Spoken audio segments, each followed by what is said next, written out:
Assalamualaikum warahmatullahi wabarakatuh. Salam sejahtera untuk kita semua. Bagaimana kabar kalian hari ini? Semoga selalu sehat ya. Hari ini kita akan belajar mengenai teks prosedur. Kita akan belajar materi bab 1 di semester ganjil kelas 11. Apa yang akan kita pelajari di teks prosedur? Nah, di dalam teks prosedur nanti, kita akan mempelajari salah satunya adalah pengertian teks prosedur.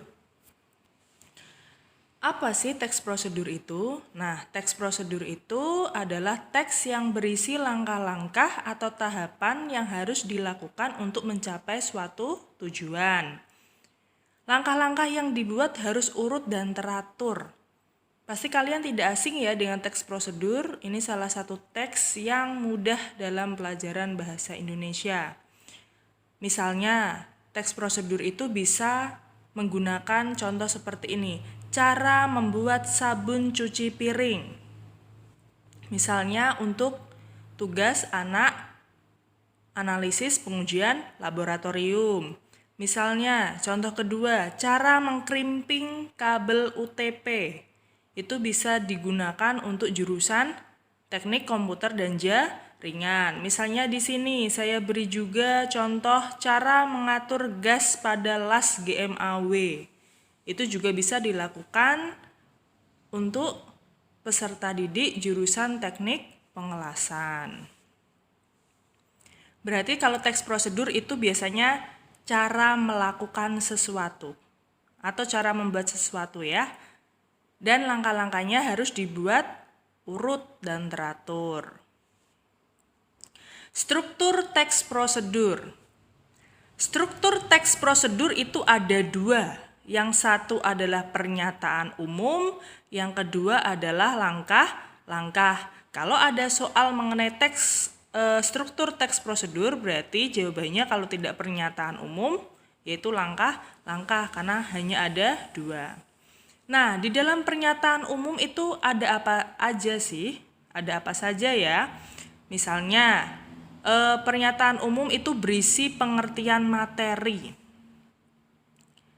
Ya.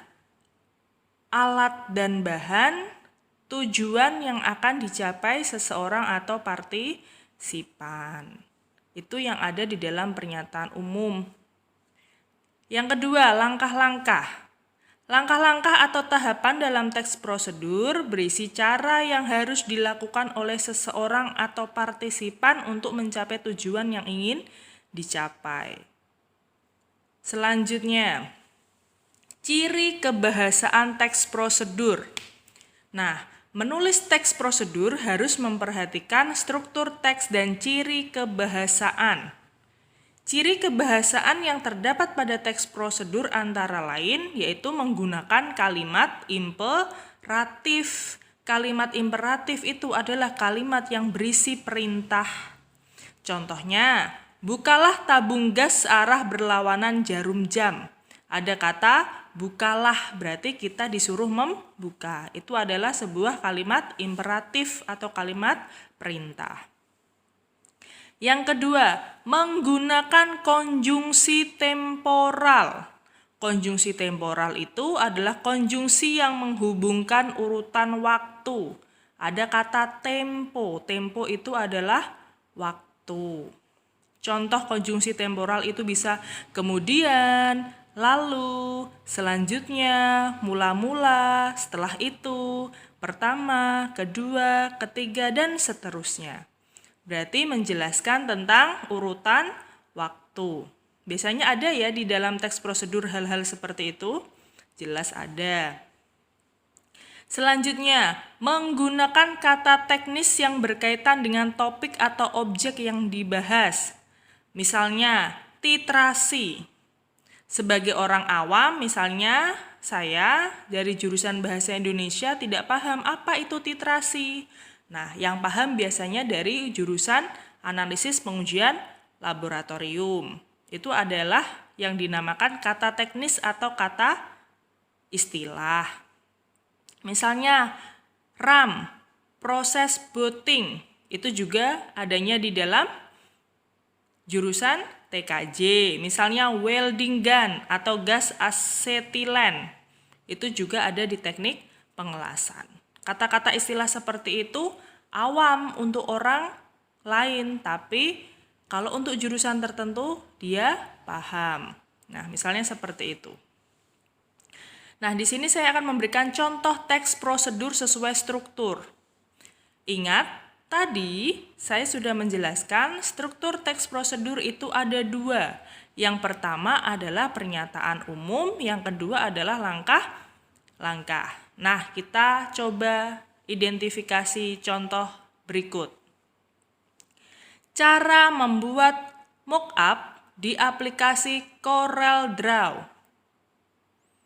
Kenapa kok mockup harus saya garis miring? Karena menggunakan bahasa Inggris, ya.